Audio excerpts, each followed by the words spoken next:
ravie de te recevoir aujourd'hui. Merci, depuis le temps. Ben, c'est ça, on devait le faire, on devait le faire au tout début quand j'ai lancé les interviews et au final tu donnais des cours le jeudi midi. Ouais, Et puis après, une chose en entraînant une autre, on a laissé tomber. ouais. Ouais, en fait, il n'y a que depuis quelques mois que j'ai arrêté les cours le jeudi midi, donc voilà. Bon, ben, c'est top. Mais en plus, c'est marrant parce que j'étais avec Juliette Vivien mardi et justement, elle me parlait de toi. Ah, Donc, ben, le monde est petit oui. et comme ça, je vais pouvoir te poser toutes les questions qui me restaient. Donc, ben, tu as eu plusieurs vies. Tu as même été même actrice ou tu as même été actrice, je ne sais pas. Comment est-ce que tu en es venue à la céramique? Alors, j'ai fait de la céramique déjà enfant. J'en ai fait longtemps. J'en ai fait de mes 8 ans à mes 16 ans à peu près, jusqu'à la crise d'ado, quoi. Euh, donc, c'était un loisir et c'était vraiment quelque chose que j'aimais beaucoup. Et, euh, Et je me rendais pas compte que je faisais énormément de choses. Je m'en suis rendu compte quand j'ai été chez mes grands-parents et je me suis rendu compte de toutes les pièces que je faisais. Je me suis dit, mais je faisais beaucoup de choses quand même. Enfin, c'est beaucoup, quasiment 8 ans, ouais, j'ai fait de la poterie enfant. Et ensuite, j'ai vu sur Insta une copine qui s'était mise au tour et je m'étais dit, waouh, ça a l'air trop génial, j'ai envie d'essayer. Et j'avais oublié que j'avais fait du modelage plus jeune. Et voilà, je pense, quand j'ai commencé le tour, je devais avoir 28, 29 ans, quelque chose comme ça. Et voilà, et j'ai adoré tout de suite. Ça a été presque un besoin de le faire chaque semaine. Et voilà. Bon, trop bien. Ouais. Et donc, comment, en fait, au tout début, comment t'es arrivé à mêler tes deux activités? Parce que tu avais une activité à côté, tu t'es lancé dans la céramique, et au final, la céramique a pris de plus en plus de place. Comment t'es arrivé à gérer tout ça? Alors, je suis encore un petit peu actrice. C'est des emplois du temps qui permettent beaucoup de temps libre quand on n'est pas une superstar, hein, ce que je ne suis pas. Et du coup, voilà, j'avais de temps en temps un petit peu, quelques tournages, mais la majorité du temps, je tournais pas, enfin, je travaillais pas, donc je pouvais caler mes heures de céramique. Et en fait, ma prof de poterie de Tours est partie en congé maternité.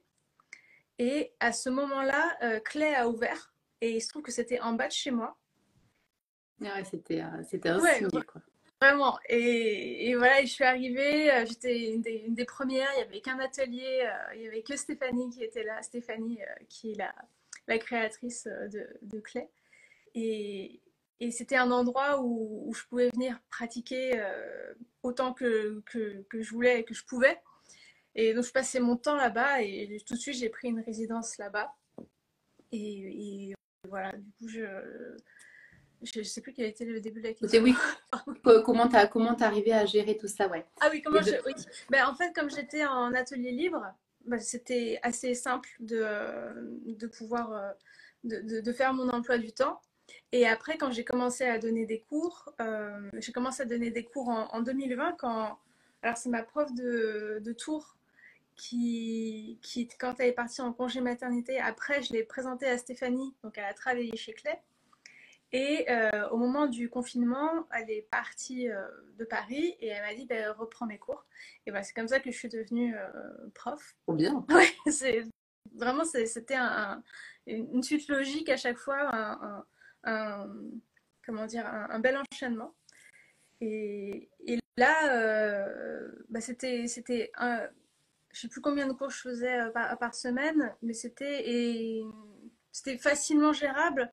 En plus, j'avais la chance de donner des cours dans un atelier, ne pas donner moi des cours dans mon atelier, ce qui faisait que je pouvais très facilement me faire remplacer. Et je voyais ça avec Stéphanie, qui est top pour ça, qui me disaient vraiment, il n'y a aucun problème, t'inquiète pas, si tu dois partir, on trouvera quelqu'un pour te remplacer. C'est arrivé 2, 3 fois et ça s'est très bien passé à chaque fois.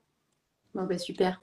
Et donc, est-ce que tu penses que, que ce système-là de résident, d'atelier résident, toi, ça t'a plu? Au final, tu y es toujours? Comment est-ce que ça te suffit ben, pour avoir ton activité de céramiste? Quels sont les avantages et les inconvénients de ce type de... Alors moi, je suis plus en résidence. Moi, je loue mon espace au mois à Clay et Montreuil parce qu'en fait, donc Stéphanie a ouvert d'abord Clay Atelier avec les cours et les résidences, et ensuite elle a ouvert Clay Montreuil qui est un atelier professionnel où on a juste notre table, un four, notre étagère et pas d'intervenant à l'intérieur. Et voilà. D'accord. Donc on a les clés, on vient quand on veut, on n'a pas d'horaire. Ah, c'est Oui, super, ça. c'est génial. Ouais, ouais, c'est génial. Et on est 10, en ce moment on est 9 à se partager l'espace. Et là, c'est vraiment chouette. Il y a une super ambiance et on est que des céramistes à toutes et tous à se tirer vers le haut, je trouve, parce que on a la chance d'avoir chacun et chacune des univers très différents. Donc, il n'y a pas de concurrence entre guillemets et on peut s'aider mutuellement par rapport à nos connaissances. Oui, il y a une belle émulation de Ouais. groupe. Et justement, le travers un peu du métier de céramiste ou la difficulté, c'est d'être tout seul dans son atelier. Et ça, ben, ça permet de lutter en fait contre cette Ouais, solitude, quoi. ouais, ouais, ouais. Alors, je n'ai jamais expérimenté d'être seule. Je suis assez. J'y suis assez souvent. Il y a des moments où on est seul à l'atelier aussi, mais ça fait toujours plaisir d'avoir quelqu'un avec nous à l'atelier. Ben, c'est super. Euh, donc toi, aujourd'hui, ta pratique principale, c'est le modelage. Tu tournes tes pièces, tu les modèles aussi beaucoup. Ouais. Quelles, euh, quelles sont tes techniques favorites et quels sont tes outils préférés? Ok. Alors, en fait, je suis quelqu'un qui ne sait pas choisir. Je ne sais pas choisir dans la vie. Et j'adore le tour, j'adore le modelage et je fais les deux. Donc, je tourne mes pièces. Souvent, c'est de l'utilitaire. Euh, la plupart du temps, c'est quand même des tasses. Et je viens modeler par-dessus. Je rajoute beaucoup de Ouais, tu modelage. modèles quand même beaucoup, hein. Oui, Tu vois, limite, moi, je m'étais dit que tu as tes socles, tu aurais pu les couler. C'est comme ça, vu que tu modèles tellement. oui, oui, c'est vrai, mais j'aime trop tourner, donc j'ai pas envie d'arrêter de tourner.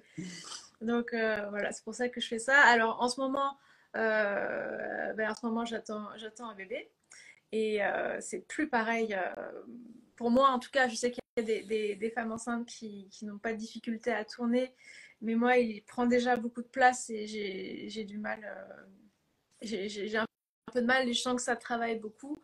Donc j'ai mis de côté le tournage et de toute façon, là, je suis en pleine production des fèves pour 2025 déjà. Et voilà, donc là, je suis à mon bureau et à ma table et c'est que du modelage toute la journée. Mon outil préféré, c'est la lavette microfibre. C'est un outil qui marche à la fois qui marche pour toutes les disciplines, tout le temps, pour que ce soit le tournage, je l'utilise tout le temps, le modelage, euh, le coulage, pour tout vraiment, c'est l'outil indispensable pour moi. J'en ai toujours au moins une à côté de moi pour, euh, parce que je n'aime pas avoir les mains sales, ce qui est un peu un comble dans notre métier. Mais pour toujours au moins essuyer mes mains pour être sûr qu'il n'y ait pas de petits morceaux de terre qui sèchent et qui viennent polluer ce qu'on est en train de faire parce que j'aime bien quand c'est propre. Et Ok. Euh, donc, tu disais ouais, que là, ça tombait bien parce que en fait, tu te remets dans la production des fèves. Donc, ben, c'est une belle transition parce on va venir parler de ces fèves. Ben, comment s'est passée cette arrivée dans le monde des fèves? Est-ce que c'est des projets qui se sont amenés à toi? Est-ce que tu as démarché, je sais pas, des boulangers, des restaurateurs pour tout ça? Alors, en fait, j'ai une amie qui travaillait dans une boulangerie et qui m'avait demandé, je crois que c'était du coup en 2020 ou 2021, pour les fèves non, même avant le confinement, elle m'avait demandé si je pouvais faire, ah, mais tiens, tu fais de la poterie, j'avais pas encore mon atelier, ni ma boîte, ni quoi que ce soit. Elle fait, est-ce que tu pourrais faire des fèves? On cherche un modèle très spécifique qu'on ne trouve pas sur le marché. On veut faire des fèves haricots tout en or.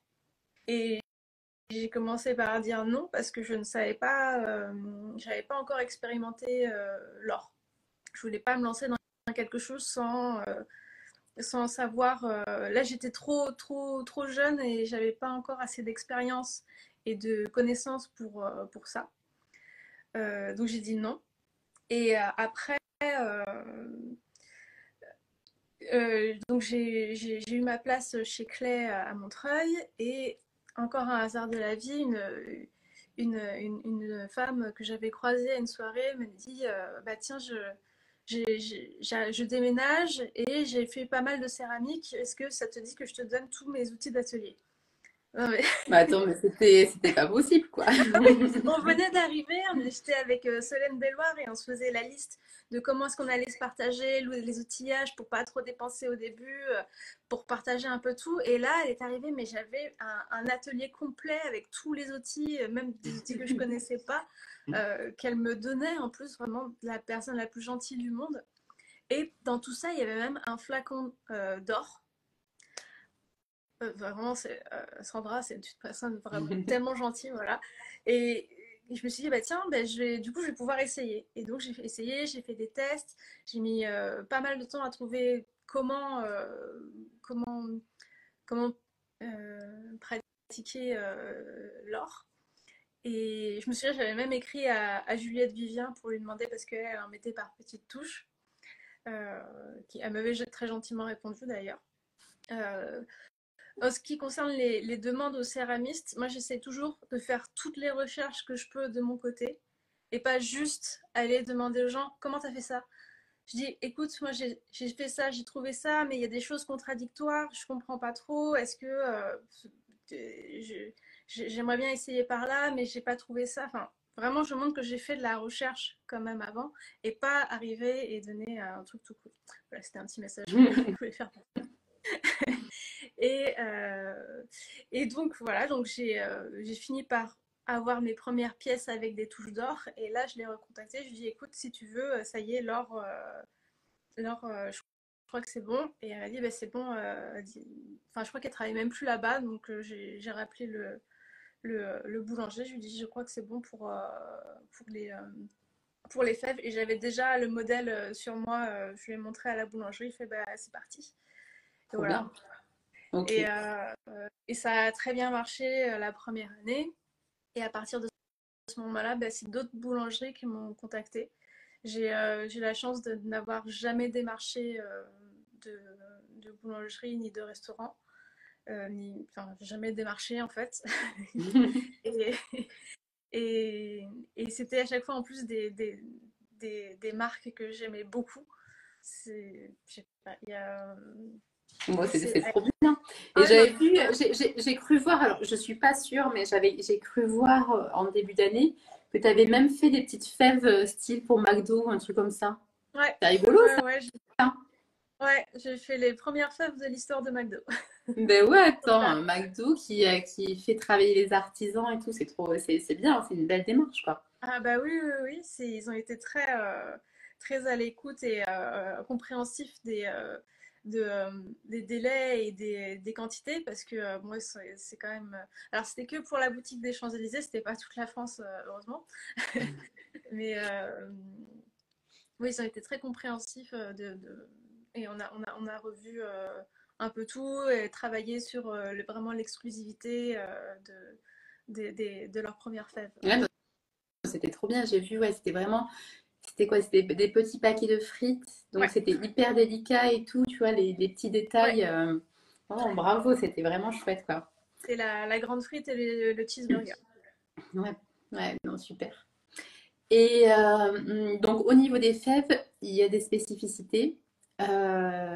Toi, qu'est-ce que tu utilises comme terre? Est-ce que tu as choisi de partir sur le grès culinaire? Est-ce que toutes les terres, est-ce que tu t'es pas trop embêté avec ça parce que tu n'avais pas forcément de fissures au niveau des fèves? Alors, j'ai des fissures quand même pour certaines fèves, pour par exemple celles que je dois percer pour en faire des bijoux après. Les personnes qui font beaucoup de bijoux savent de quoi je parle, je pense. Et pour ce qui est de la terre, j'utilise que de la porcelaine parce que c'est la terre la plus solide. Et, euh, et je veux pas qu'il y ait de risque de casse, que ce soit dans la bouche ou au couteau. Alors, il y a toujours des risques, bien sûr, mais je me dis qu'au moins, j'ai pris ce qui avait de plus solide et que si ça se casse, ce sera presque pas de ma faute. Enfin, après, si les gens me Oui, coupent à voilà. la galette, bon, bah, j'y peux rien. Et voilà, mais au moins, c'est la terre la plus solide. Je prends pas de terre chamottée parce que j'ai pas envie que. Parce que la fève, c'est quand même un objet qui va aller dans Dans la la bouche. bouche. Si on ne triche pas, si on n'ouvre pas et ça va quand même aller dans la bouche. Et même après, ça va être un objet où on, quand on l'a dans la bouche, il y a toujours de la frangipane autour. On vient retirer la Oui, frangipane à la bouche. Donc il ne faut pas qu'il y ait quelque chose qui se décolle ou qui se détache, qui soit dangereux pour la santé. Donc c'est pour ça que je pars toujours sur la porcelaine et quelque chose de lisse. ok. Donc, comme je disais, la porcelaine, donc c'est vraiment des toutes petites pièces que tu travailles là, avec plein de petits détails. Donc, tu as travaillé aussi bien avec l'or que là, c'était pour Magdo, c'était plutôt des engobes et après, je pense, une couverte transparente par-dessus. Euh, Pas mal avec de la terre teintée aussi. Ah Euh, oui, ouais, je teinte mes terres avant parce que par exemple, bah, pour typiquement McDo, pour le cheeseburger, c'est vraiment. En fait, je fais un cheeseburger. J'ai les buns, le steak, le fromage, les cornichons. Si je devais vraiment sur une si ouais, petite c'était ça, surface ouais. tout engober comme ça, je serais devenue folle. Donc j'ai teinté d'abord ma terre, un Oui, peu où il vraiment faut, comme si j'avais. où il faut vraiment pas Oui, trembler, c'est ça. quoi. Là, il faut.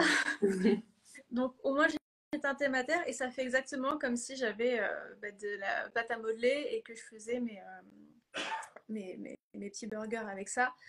Pour Aki aussi, Aki Boulangerie. Euh, Plutôt que, comme c'est des pièces entièrement colorées, plutôt que entièrement les engober, je teinte la terre, comme ça c'est fait et voilà. Bon, super. Et donc, est-ce que tu as des petites astuces à partager pour travailler comme ça en série? Est-ce que des choses, tu as rien que pour, je sais pas, optimiser peut-être ton temps, pour moins t'embêter, pour travailler en série sur des petites pièces? C'est encore un autre travail que travailler en série autour, tu vois, là, c'est vraiment tout petit, quoi. Oui. Alors déjà, ce que je conseille, c'est d'avoir un bon podcast. Un bon podcast ou un bon livre audio, quelque chose où on va passer du temps. Moi, j'ai investi, enfin après, elle m'a pas coûté cher, hein, mais dans une chaise de table avec un petit dossier où je vais pas être toute la journée comme ça, où je peux un peu, parce que comme je viens en arrière et que je viens les travailler, au moins je peux un peu me reposer le dos. Et voilà. Et ce que je conseille, moi, c'est. Alors, je suis une horrible procrastineuse. Vraiment du mal à me lancer. Et j'ai trouvé un peu une espèce de parade pour ça, c'est que je prépare tout bien avant. Donc là, tu vois, pour les terres teintées, je les prépare bien. Tout est prêt. Et une fois que j'ai tout comme mes ingrédients devant moi, je peux me lancer. Et en général, je fais des séries, je fais des séries par rapport à par modèle euh, ou par étape, ça dépend. J'essaye aussi de ne pas faire que la même chose toute la journée, parce que sinon je deviens folle. Donc soit quand je faisais du tour le matin ou du modelage le matin, et puis après je passais à autre chose. Oui, Je t'alternes, ouais. variais un petit peu parce que sinon tu Oui, je en sais fait, plus ce que tu fais. limite, même tes yeux, si tu sors du tour, ça ira pas, quoi. Oui, voilà, ça, t'as besoin de rafraîchir un petit peu ce qui se passe. Ok. Euh, Au niveau des fèves, je réfléchis. Est-ce que vous avez d'autres questions au niveau des fèves? Moi, je pense que c'est pas mal. On a fait le tour. Ben toi, comme tu as dit, tu vas devenir maman. Oui, Et quand même, être maman, ça change pas mal de choses. oui. Euh, donc là, déjà, est-ce que de la grossesse, est-ce qu'être enceinte a changé beaucoup de choses dans ton quotidien de céramiste? Tu disais déjà qu'au niveau du tour, c'était Ouais. compliqué. Toi, t'as dû t'arrêter au bout de, ou t'as dû réduire au bout de combien de temps de grossesse? Moi, j'ai arrêté assez tôt parce que déjà, ça a été un parcours PMA assez long et j'ai eu des problèmes au tout début. Enfin, j'ai fait ce qu'on appelle une hyperstimulation, donc j'ai dû être alitée 3 semaines. Ça a été, ouais, j'étais aux urgences et le médecin des urgences m'a dit là, va falloir arrêter et vous mettre au lit. Et la première chose à laquelle j'ai pensé, c'est j'ai pas fini les fèves. Ouais. C'est terrible. C'était en septembre dernier ou octobre, je sais plus. Je me suis dit, j'ai pas fini les fèves, comment je vais faire? Alors, peut-être c'était un truc de protection parce que pour pas penser au pire, parce que moi je suis passée à côté du pire. Et heureusement, dans mon organisation de procrastineuse, j'avais déjà tout préparé. Donc j'ai pu tout ramener chez moi et le faire tranquillement à la maison sans trop bouger et tout. Et donc le tour, j'ai essayé un petit peu, mais vraiment j'ai fait un mois et je sentais que ça tirait et je voulais prendre aucun risque par rapport à ma grossesse. Je voulais pas forcer, je voulais pas. Vraiment, je voulais prendre aucun risque. Après, il y a des grossesses qui se passent très bien et il y a des femmes qui tournent jusqu'au bout. Je sais que Julie de Amour Amour, euh, presque la veille de son accouchement, elle tournait encore, hein. Oui, voilà, Ouais. chaque grossesse est différente. Chaque grossesse est différente. Exactement. Ce qui a changé, c'est que bah, je suis beaucoup plus fatiguée. Avant d'être enceinte, je travaillais beaucoup. Même, alors, il y a plusieurs, ça a changé en plusieurs étapes. Quand j'étais encore célibataire, il y a 4 ans, je travaillais, je partais de chez moi à 8 heures et je rentrais vers 22-23 heures. Et quand je n'allais pas à l'atelier, c'était pour faire des colis. Donc j'étais vraiment H24 sur le boulot. Ensuite, ben, je me suis mise en couple et là, j'avais quand même envie de passer un peu de temps avec Ouais. parce que j'aime beaucoup et que j'ai envie de passer du temps avec lui. Et là, depuis que je suis enceinte, au début, je continuais à parce que je travaillais quand même assez longtemps et je pouvais faire des grosses sessions le soir aussi, travailler et rentrer presque jusqu'à 1 heure 2 heures du matin pour, pour, euh, pour avancer sur ma production. Et donc là, ce n'est plus possible, plus du tout. Donc je travaille plus par demi-journée parce que oui, c'est ça, je sais plus, il y a peut-être un mois ou deux, j'essayais d'être encore un peu dans le rythme et j'ai fait un petit malaise. Du coup, je fais, allez, Et voilà. En fait, t'as pas le ouais, choix. Il faut t'écouter et il faut ben, ouais, là, réorganiser ta stop. façon de faire, quoi. J'arrête les journées à 19 heures au plus tard et je fais des vrais week-ends où je me repose et je force pas, quoi. Ok.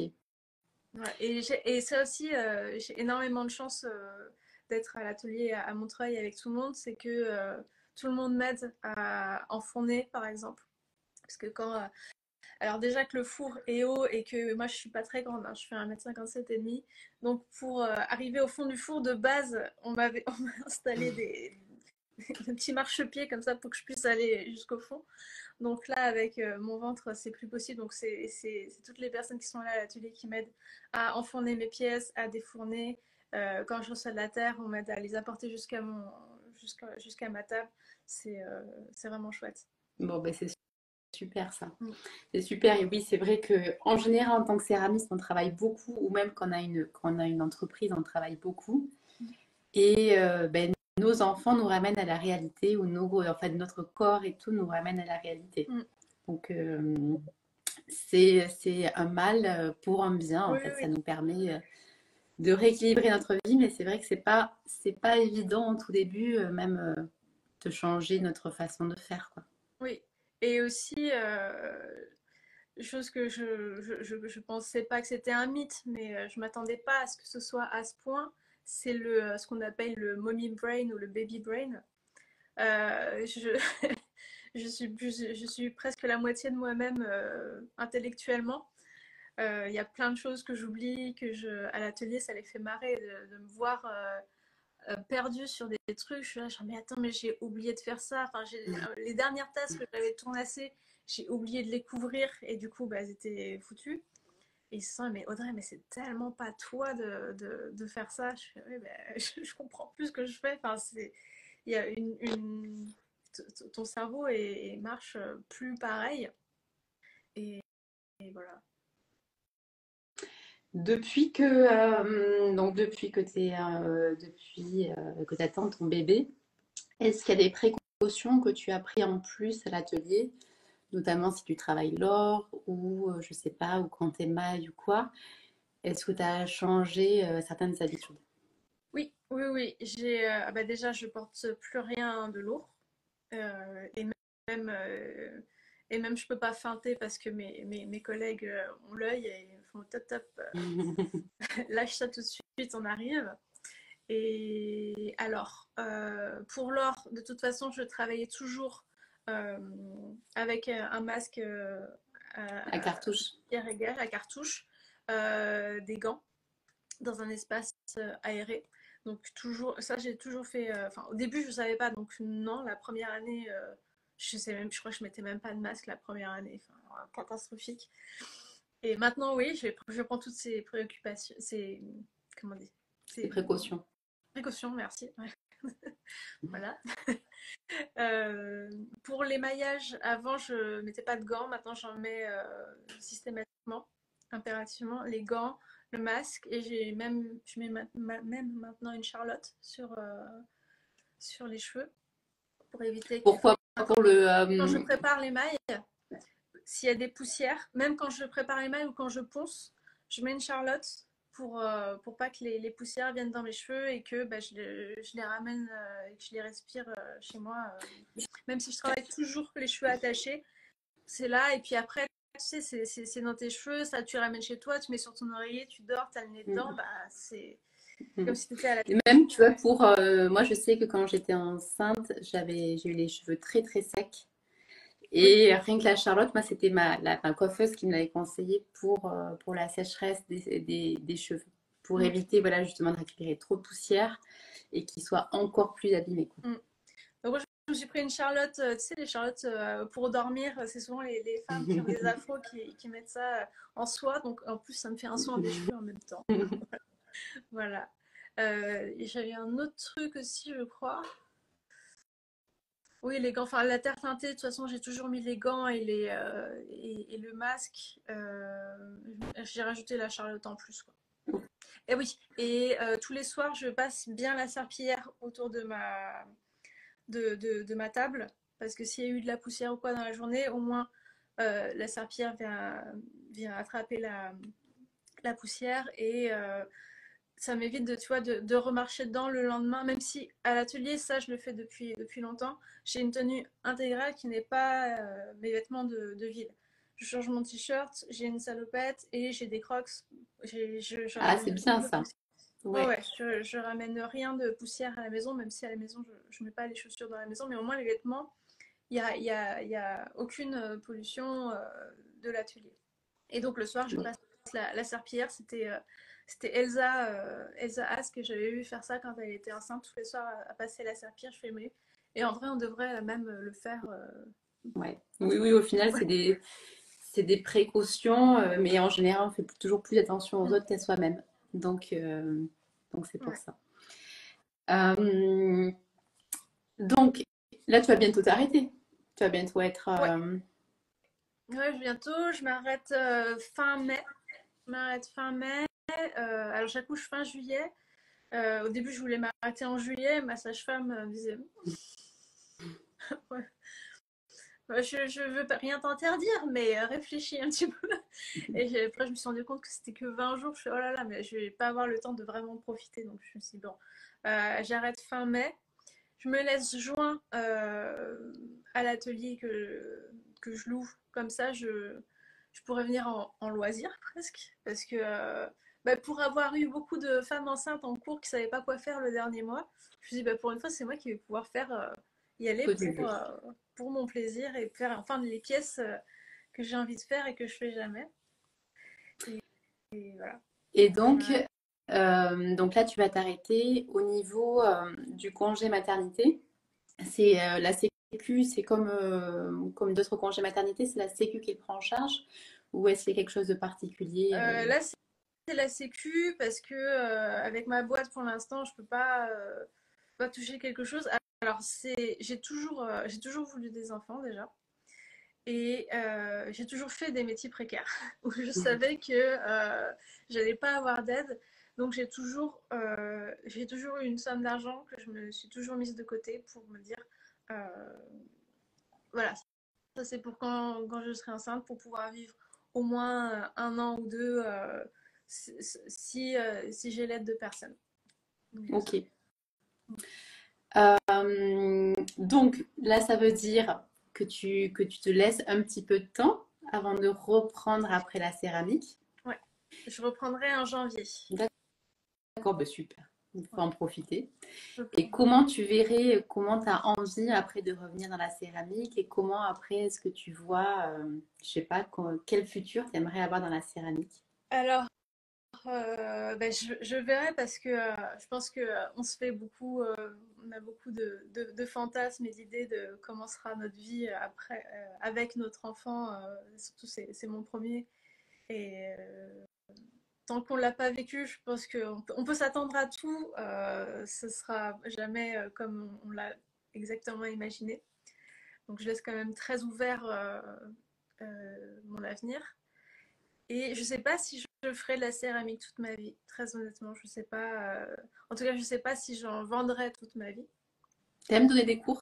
T'aimes enseigner? J'aime beaucoup donner des cours. Ouais, ouais, j'aime beaucoup. Là, j'ai arrêté. En fait, j'ai arrêté chez Clay parce que c'était beaucoup de, de premiers cours et d'initiation. Et par rapport au tournage, par exemple, je me suis dit non, je peux pas recentrer toutes les pièces de tous mes élèves dans des mauvaises positions. Enfin, c'est trop compliqué. Mais j'ai une classe que j'ai chez M Céramique que j'ai depuis 2020. C'est toujours la même équipe. Ouais, Toujours. ouais. Attends, on est en 2024 Ouais, là, ouais. 4 ans après. Ah oui, mais on se connaît par cœur. Enfin, Trop bien ça. ouais, C'est ouais. ça, je pense que tous les profs rêvent de ça, Ah, ben, d'avoir un petit groupe là qui les suit depuis tant de temps. Ah, c'est trop bien. c'est vraiment un cadeau cette classe et même d'autres élèves que j'ai eu chez Clay aussi avec qui je suis toujours en contact et à qui je parle régulièrement. C'est des belles rencontres qu'on fait.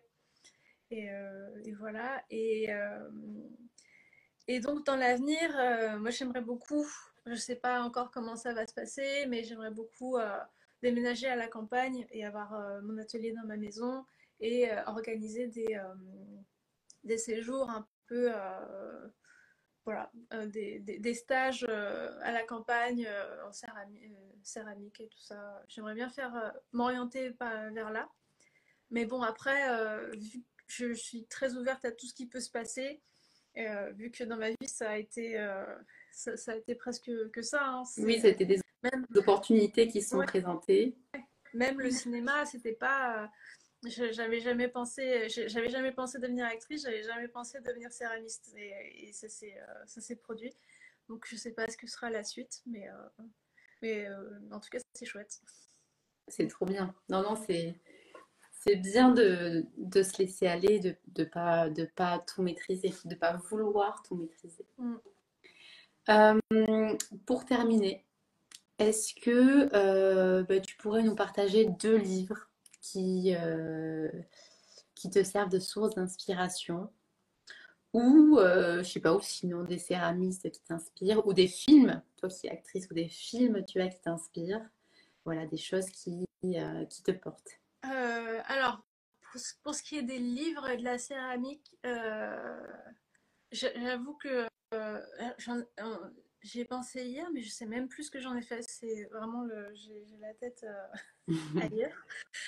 Euh, c'est les livres de plus de. Alors, moi, je suis plus intéressée par ce qui est dans les inspirations et tout ça, par les techniques. Je préfère me focaliser sur la technique des autres pour pouvoir l'intégrer À ton style. à mon style. Euh, voilà, c'est ce que je dirais. Donc, des livres de technique. J'en avais un, mais donc celui-ci, mais il est même plus en vente tellement il est vieux, mais il était super. Il donnait plein d'astuces. Ça, j'adore les astuces, les détournements d'outils qu'on peut utiliser pour la céramique. Enfin, tout ce qu'on trouve d'ailleurs sur ton compte, que je trouve génial. Euh, les céramistes, ben là j'ai eu un énorme coup de cœur, comme je pense comme tout le monde dernièrement c'est Jacques Monroe, c'est ça Ah, la star des Français, là. Oh Là, là là, c'est le petit chouchou des Français, là, ces temps-ci, là. On est fiers de lui. mais il a sorti la première photo, je l'avais pas compris. Je croyais que c'était quelqu'un qui avait dit bah, je vais faire des formes de céramique mais avec du carton et non pas l'inverse. Et- Mais je rigole, mais je suis exactement dans le même cas que toi. Je me suis dit, ben, c'est quoi qui sort, tu vois? C'est des Ouais, prototypes qui réfléchit à travers le carton et qui va après adapter à la céramique. Non, non, en fait, c'est seulement que c'est tellement bien ouais. fait Et qu'on ne se rend même pas compte que c'est de la céramique. c'est ça, c'est fou. Et c'est ce que je regarde et ce que j'aime dans enfin, ce qui me fait aimer un artiste ou une artiste, c'est le détail en fait. C'est le truc à chaque fois en plus qui va plus loin et qui va faire que tu dis, ouais, vraiment. Là, tu vois, il aurait pu faire ses objets en carton, en imitation carton, mais il a rajouté ce scotch fait à l'émail comme ça, et là, tu fais, waouh, mais il a été tellement Mm. loin. C'est c'est ça, en fait, qui moi, me force mon admiration pour les personnes comme ça. Bon, ben, super.